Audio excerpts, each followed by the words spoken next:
Welcome back to MP coaching classes. तो कैसे हैं आप लोग? आज हम लेके आए हैं ग्लोबल वार्मिंग, हिंदी में कहते हैं वैश्विक उष्मीकरण। आज गर्मी जो है बहुत तेज बढ़ रही है। ये गर्मी बढ़ने का मुख्य कारण जो है ग्लोबल वार्मिंग ही है। तो उसमें कुछ हम फैक्ट को समझेंगे, जिसमें पहला है ग्लोबल वार्मिंग का अर्थ। तो ग्लोबल वार्मिंग का अर्थ है कि पृथ्वी के औसत तापमान का लगातार बढ़ना। जो पृथ्वी का जो औसत तापमान है उसका बढ़ना ही ग्लोबल वार्मिंग कहलाता है। यह मुख्यतः ग्रीन हाउस गैस जो होती हैं, जैसे आपका कार्बन डाइऑक्साइड हो गया, ये गैस मीथेन हो गया, ये सभी ग्रीन हाउस गैसें हैं। इसके बढ़ने के कारण ही ग्लोबल वार्मिंग होता है। कारण क्या है? ग्रीन हाउस गैसें जैसे कार्बन डाइऑक्साइड, जीवाश्म ईंधन और डीजल जलाने से। जीवाश्म ईंधन में आपको चाहे डीजल ले लो, कोल ले लो, पेट्रोल ले लो, इसको जलाने से ग्लोबल वार्मिंग बढ़ता है। मीथेन का प्रयोग जैसे पशुपालन में और धान की खेती में किया जाता है। जितना ही अधिक धान की खेती की जा रही है उसमें मीथेन का प्रयोग किया जा रहा है, फिर तभी ग्लोबल वार्मिंग हो रहा है। नाइट्रस ऑक्साइड का उपयोग करके, जैसे रासायनिक खादों में नाइट्रस ऑक्साइड मिलाया जा रहा है, उसका उपयोग करने से भी ग्लोबल वार्मिंग बढ़ता है। दूसरा है वनों की कटाई से। वन जितना अधिक मात्रा में काट खत्म किए जा रहे हैं उतना अधिक हमारे पृथ्वी का तापमान बढ़ रहा है।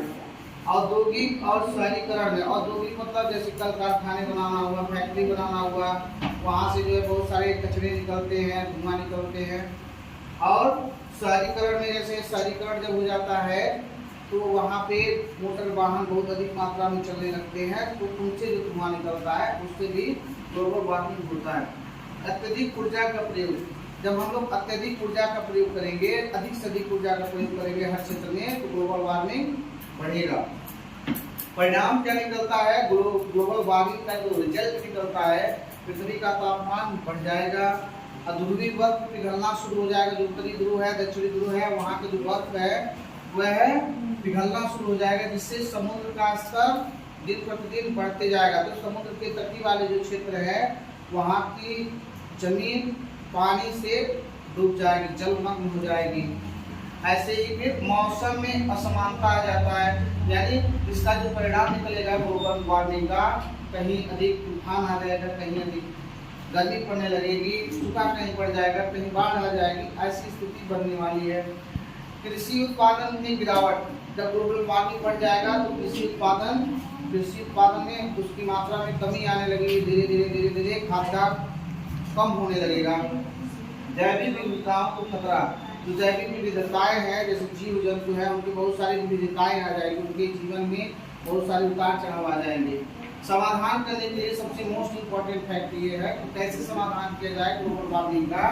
तो नवीकरणीय ऊर्जा का उपयोग, जैसे सौर ऊर्जा का उपयोग अधिक किया जाए, पवन ऊर्जा का उपयोग किया जाए, जल विद्युत का उपयोग किया जाए।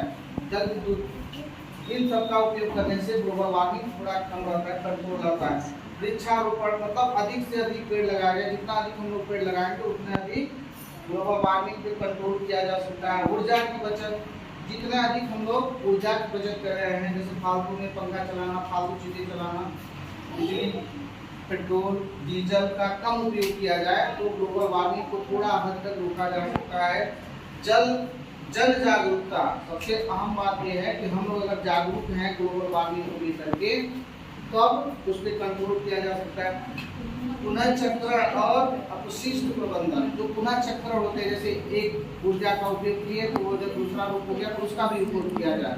या अपशिष्ट प्रबंधन, जो अपशिष्ट पदार्थ बचते हैं उसका भी इस तरह से व्यवस्था किया जाए कि उसका उपयोग फिर किया जा सके, वहाँ पर चक्रीकरण किया जा सके, तब ग्लोबल वार्मिंग को कंट्रोल किया जा सकता है। इस तरह का इम्पोर्टेंट टॉपिक देखने के लिए चैनल को सब्सक्राइब कीजिए, लाइक कीजिए, शेयर कीजिए। Bye students.